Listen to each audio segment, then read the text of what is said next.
From Philharmonic Hall in Lincoln Center, home of the world's greatest musical events, another program in the award-winning series, the New York Philharmonic Young People's Concerts, under the musical direction of Leonard Bernstein.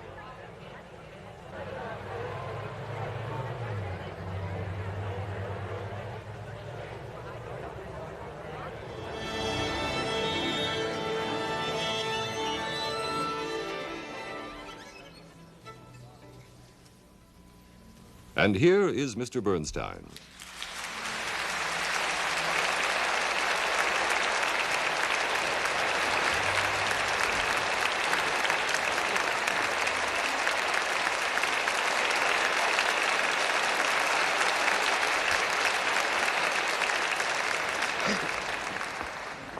Welcome back, everybody, to a new season and to a new hall, practically a new hall.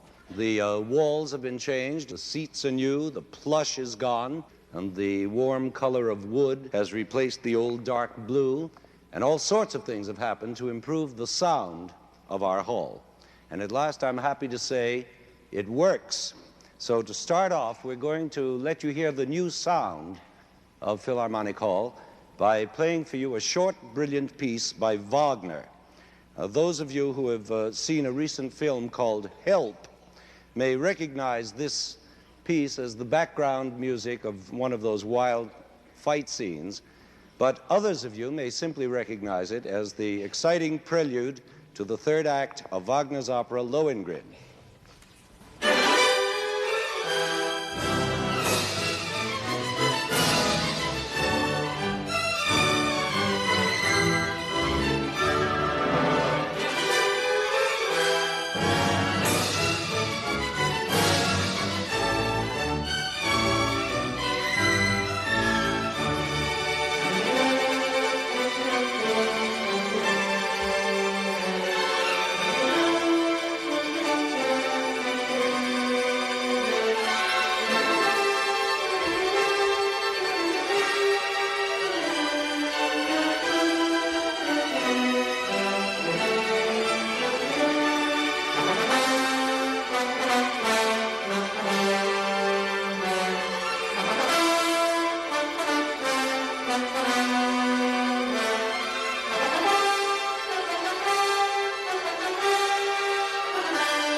Now, one more welcome I'd like to make before we get to business, and that is to our new solo flute player, Mr. Julius Baker.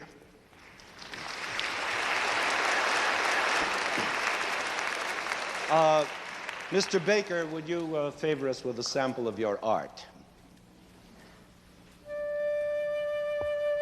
Now that's a very pretty sound, you'll admit, but what was it? A note. Was it music? Not at all. One simple note all by itself is not music. Not even a molecule of music, not even an atom. A single note is more like a single proton or an electron, which, as you know, is meaningless all by itself. You need at least one of each, at least two atomic particles in order to create an atom. And in exactly the same way, you need at least two notes before you can begin to have an atom of music. Because with that one lonely note, isolated, nothing is happening. It's just floating in space. But once you have two notes, you suddenly feel a relationship between them, like an electrical tension. There's already the beginning of a musical meaning. And with three notes, that meaning increases. And before you know it, you see what happened. Those musical protons and electrons, the separate notes, that is, have combined together, forming atoms, which then combined into molecules, which finally combined into recognizable matter, like this wood, or this hair, or that Blue Danube waltz. So it turns out that an atom of music is not a single note at all, as you might think, but at least two notes. And that two-note relationship is called an interval. A very important word, interval, because it's the heart and soul of music. You see, music is not made out of notes just by themselves, but rather out of the intervals between one note and another. That's why it's so necessary for us to understand this word, interval. Now, everyone knows the word in daily speech as meaning a span of time between two events. For instance, they say in the British theaters, between Acts 1 and 2, there will be an interval of 15 minutes, by which they mean an intermission. So an interval usually means a measurement of time. Now, in music, we measure time, as you know, by breaking it up into meters and rhythms and bars and tempos. But we also measure other things in music, especially pitches, those separate tones we were just talking about. And that's how we use the word interval in music, to measure the distance between one note and another. Now, how do we do this? Well, let's say we think of all the pitches there are, marked out on a long measuring tape, which I just happen to have here, that reads from 0 to infinity. 0 being any very low note, and infinity being those high, high notes that only dogs can hear. Now, we section off this tape in feet, 1 foot, 2 feet, 3 feet, and so on, each foot being that lowest note repeated over and over again, higher and higher. For instance, let's take C as our lowest note, the 0 mark on our tape. You hear that? Good. Now, as we unreel 1 foot of tape, we arrive at the next C, an octave higher. Now, another foot brings us to the next C, and so on all the way up.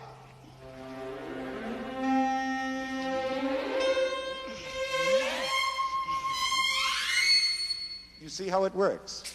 Thank you, Mr. Corigliano. Now, let's say that each of those sections, 1 foot long, is equal to what musicians call an octave, which comes from the Latin word octo, meaning 8, because there are 8 scale tones between any note and its next highest appearance. I'm sure you know what I mean. 1, 2, 3, 4, 5, 6, 7, 8. That's a span of 8 notes. And that span of an octave is called an interval. And any smaller section within that octave is also called an interval. For instance, if it spans 7 notes, 1, 2, 3, 4, 5, 6, 7, it will be called a seventh. And if it spans 6 notes, 1, 2, 3, 4, 5, 6, it's a sixth. Sounds like this. And so on. And if it covers only 2 notes, it's called a second. That's a second. Now let's try something and see if you can sing some of these intervals back to me. It should be easy because you already know that the interval between the first note of the scale and the second note of the scale is an interval of the second. You hear that? Now let's hear you sing that using the words New York, just for instance. Let's hear it. New York. Perfect. All right, you've just sung a second. Marvelous.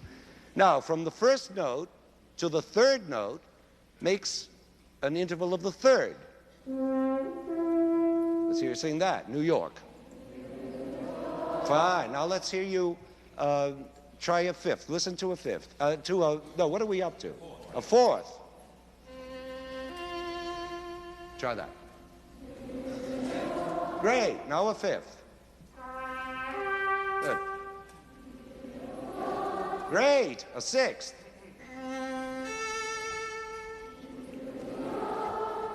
A seventh. That's hard. Marvelous. And now an octave.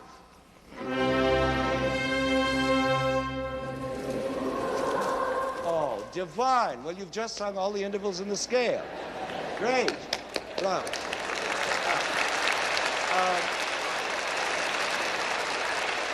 As a matter of fact, the intervals actually go on even beyond that. There's such a thing as a ninth and a tenth, but we don't have to worry about those today. Let's just stay inside our one little octave, that 1 foot of measuring tape. Now, don't forget, these intervals don't always have to start on the first note of the scale, where we've been starting. They can start anywhere. I could begin somewhere inside the octave, let's say on E, and span 3 notes up to G. 1, 2, 3. And that also makes an interval of the third. New York. Or from that G, I can play 4 notes up to C. 1, 2, 3, 4. And that makes an interval of the fourth. Now, of course, these intervals don't always have to go up. They can be descending as well as ascending. That interval of the fourth I just played you can be turned upside down into a descending fourth. New York. It's the same interval, only backwards. It's also called a fourth. And in fact, intervals don't have to be either ascending or descending. They can be simultaneous, the 2 notes played together. That's exactly the same fourth, only a simultaneous one. And here's a simultaneous third and a second. Now, this is interesting because we're getting away from melody, where notes follow each other in time, one after another, and into the new region of harmony, where notes sound at the same time. And these simultaneous intervals are the stuff of which chords are made.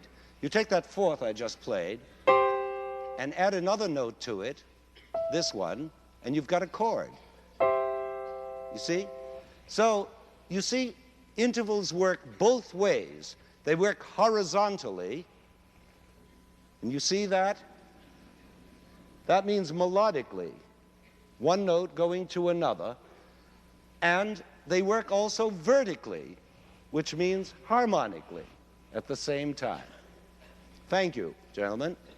Now, this is very important to remember because if you understand that one point, there's nothing in music you won't be able to understand. Let me give you a tiny example of how this horizontal, vertical thing actually works. Here's a set of intervals I'm going to play, all of them descending seconds. Those are horizontal melodic intervals. Now I'm going to play that set 3 times, and each time with different vertical intervals underneath, that is, different harmony. And I'm sure you'll recognize immediately how the musical meaning of that set changes each time.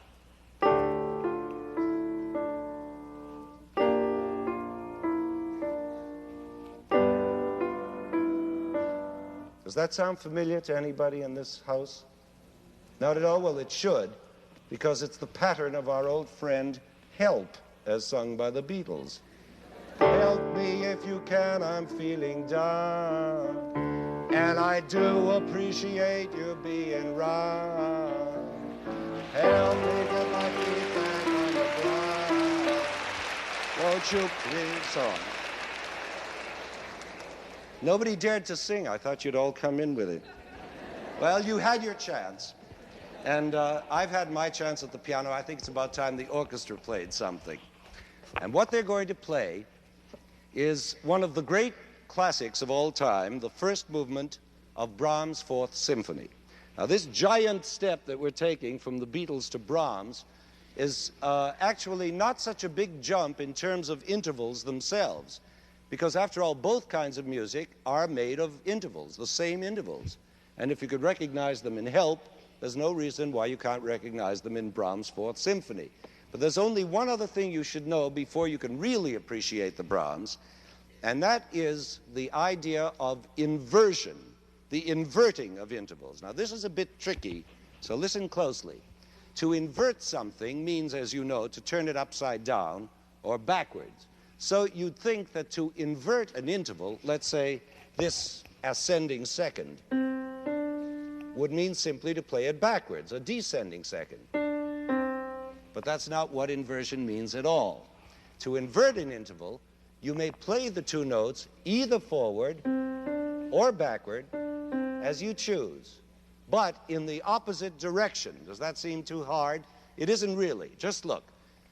Here are those same two notes, C and D, an ascending second. Now, we invert that interval by playing the same two notes in the same order, only descending. In other words, C to the D an octave lower. And what has happened? It's not a second anymore. The interval has changed into a seventh. Now, supposing we had started with the same interval, only backwards, D to C, a descending second. Now, to invert that, again, we play the same two notes in the same order, only ascending, D to the C an octave higher. And again, it's turned into a seventh. Now, what does this mean? Simply that whenever you invert an interval, it becomes a different interval. And by the way, the new interval, the inverted one, can always be discovered by subtracting the original one from the number 9. Isn't that an amazing fact? As we just saw, a second inverts to a seventh, and 2 from 9 leaves 7. Can you follow that? And then in the same way, a third inverts to a sixth. 3 from 9 is 6. And a fourth will invert to a what? Right, a fifth, because 4 from 9 is 5. And vice versa, a fifth will invert to a fourth, a sixth to a third, and a seventh to a second. You get it? Those are all components of 9. Now, what does all this have to do with Brahms? Well, just this, that Brahms, great master that he was, built almost the whole movement we're going to hear now out of the interval of the third and its inversion, which is the interval of the sixth. Oh, you're brilliant. Now, it's astonishing how Brahms does it. And let me show you a sample or two. The beautiful main theme right at the beginning starts off with a descending third. And it's immediately answered by the inversion, an ascending sixth. Then again comes a descending third, and again an ascending sixth. Now that's a marvel of construction, which is all very fascinating to those mechanically inclined, but does it make beautiful music? Well, just listen.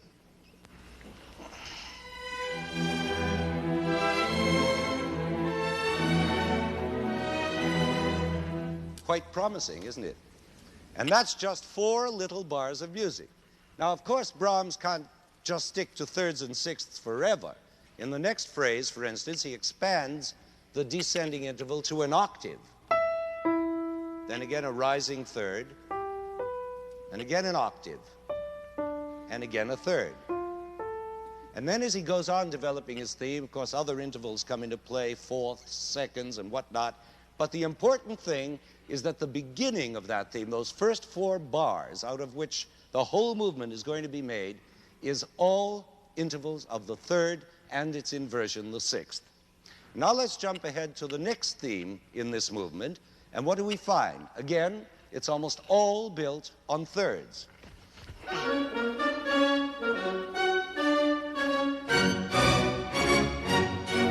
Now, could you hear those thirds? Those are thirds. That's a third.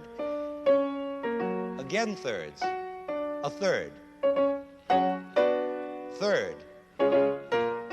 More thirds. Incredible, almost the whole theme. Now, as this theme goes on, we begin to feel something's wrong. Suddenly, there are no thirds at all. Ah, but on closer inspection, it turns out that the accompaniment to that tune underneath is nothing but a series of descending thirds.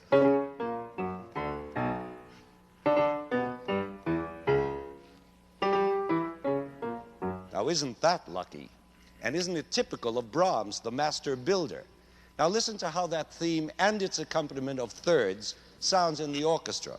It's like some great mad German tango.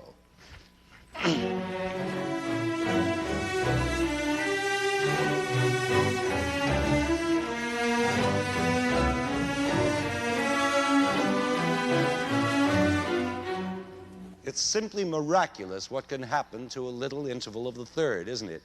And so all through this movement, we come upon these intervals of thirds and sixths used in the most ingenious ways, horizontally, vertically, upside down, and inside out. And now we're going to play it for you, the whole of this magnificent, dramatic movement, which is one of the high points of Brahms' whole creative output.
Somebody asked me this week, why in the world did you pick intervals to spend a whole program on? Who cares about intervals? That's technical stuff. Well, I'll admit it's a bit technical, but after all, we did decide, didn't we, that the interval is the atom of music, and what can be more important or basic than that? So let's forge ahead and get to know intervals better. Now, you remember that famous measuring tape we used before to mark off the octaves. Now, let's just consider, out of this measuring tape, one octave. That is 1 foot of the tape. And what a lucky coincidence. It turns out it's marked off into 12 inches. And there also happen to be exactly 12 notes in an octave. Now, I don't want to confuse you. I know I said before that an octave has 8 notes in it, which is why it's called an octave. But then I was speaking of our regular major scale, which uses only some of the notes that exist in an octave. For instance, as you know, the C major scale uses only the white notes of the piano. 8 of them. But there are black ones, too. So, all in all, there are actually 12 different notes in every octave, each note exactly the same distance from its neighbor. 1, 2, 3, 4, 5, 6, 7, 8, 9, 10, 11, 12. And with the 13th, we're back again where we started. Now, the distance between any 2 neighboring notes is, as you know, a second from here to here. But as you may not know, it is a minor second. A minor second is the smallest distance we can move from one note to the next in our Western musical system, which is based on the 12 different tones, like the 12 inches of the foot rule or the 12 minor seconds in our octave. Now, if there is such a thing as a minor second, there must be also such a thing as a major second, and so there is. Twice as big an interval as the minor second. Now, I know this seems to be getting complicated, but I do want you to feel the difference between a minor second and a major second, because the piece with which we're going to finish our program now is almost totally made out of themes built in minor and major seconds, and the difference between them is very important, as you're going to see. Now, this hair-raising piece is again a 4th symphony, only this time by the great famous British composer Vaughan Williams. We're going to play for you only the finale, the last movement, but in order for you to relish it to the fullest, I want to show you a bit of what Vaughan Williams does with those tiny little intervals in the preceding 3 movements. From the very opening bars of the first movement, he is already presenting us with minor seconds, as if to say, this is going to be the subject of my symphony. Now, that's nothing but a descending minor second, followed by a drop of an octave. Now, to build his theme, he repeats that minor second and follows it up by more minor seconds descending from a greater height. And then even higher, he gives us two more pairs of descending minor seconds. And those four notes form the basic motive or the motto of the whole symphony. You're going to hear it a lot in the last movement. Now, in the orchestra, this rugged opening theme sounds even more rugged because while the high instruments are playing one note of that interval, of that minor second, the low instruments are playing the other. And that makes a mighty clashing dissonance. Because when that interval of the minor second is played vertically, you remember about vertically, meaning simultaneously, it makes harmony of a very bristly kind. Now just listen to the whole theme now in the orchestra with all its bite and strength.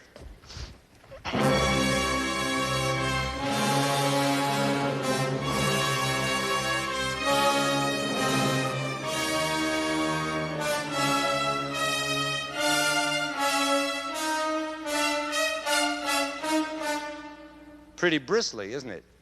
Now, the very next thing that happens is again made of minor seconds, only this time they're rising instead of descending, like a great monster rising out of the sea. It sounds like this.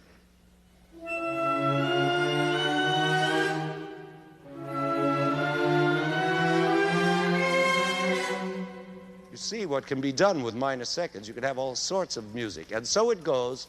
Almost the whole movement is concerned with these dissonant, fierce, gigantic uses of that tiny interval, the minor second, especially in its four-note motto form, which is this. Now, the second movement also uses seconds, minor and major, in a slow, song-like way, but its greatest moment comes just before the end of the movement, where there's a sad flute solo, mostly made of falling minor seconds. Sounds like this.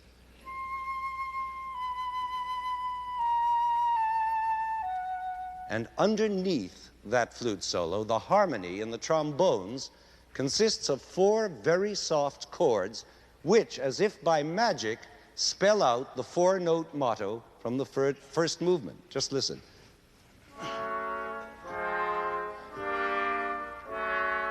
That's the harmony under the flute solo. Now listen to them together, the flute melody and those chords in counterpoint. It makes a whole network of minor seconds.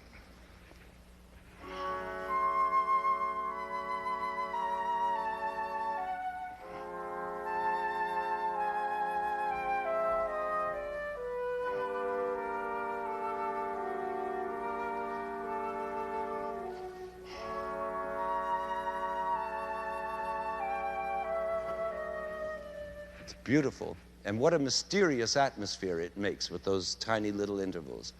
But then abruptly the third movement charges in high spirits, as if to dispel the mystery. But after a brief moment, the old four-note motto clangs forth again in the brass, and then faster in the woodwinds, and then even faster in the strings, as if to show that this riddle of minor seconds from the first movement is still not solved. It sounds like this.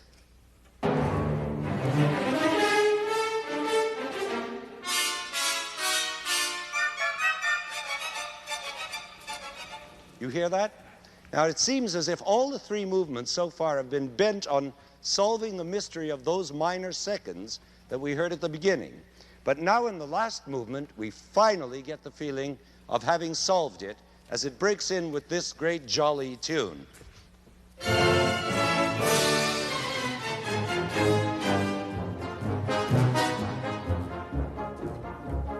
Now, what is it about that music that sounds so solved and so liberated?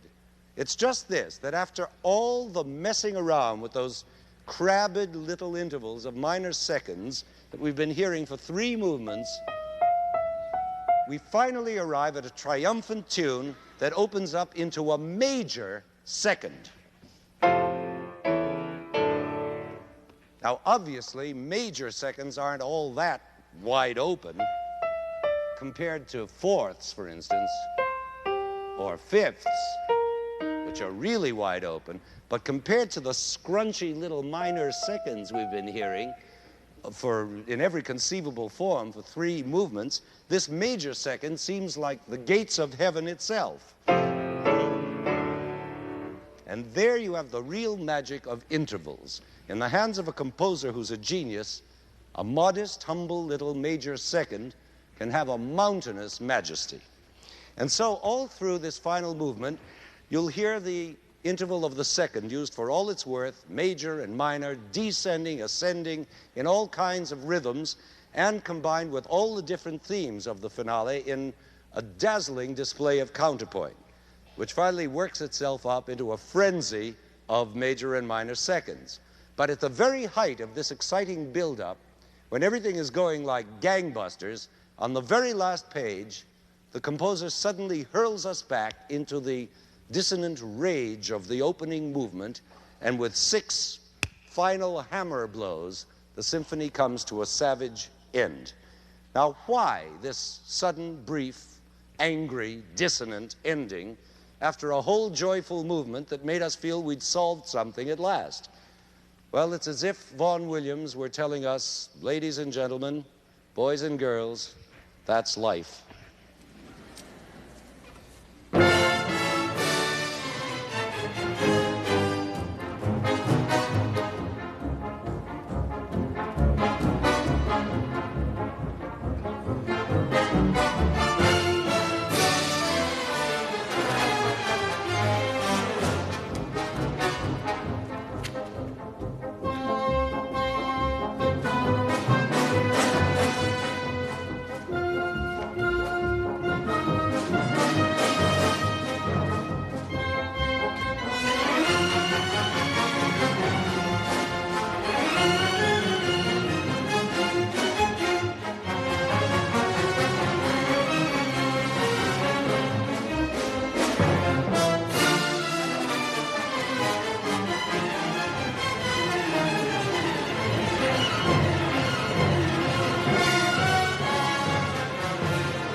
From Philharmonic Hall in Lincoln Center, the 9th season of the award-winning series, the New York Philharmonic Young People's Concerts, under the musical direction of Leonard Bernstein, has opened with Musical Atoms, a study of intervals.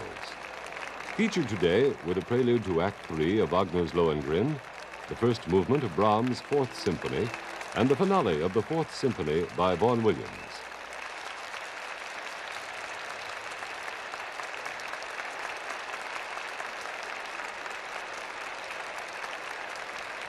This program was recorded in Philharmonic Hall and was produced and directed by Roger Englander.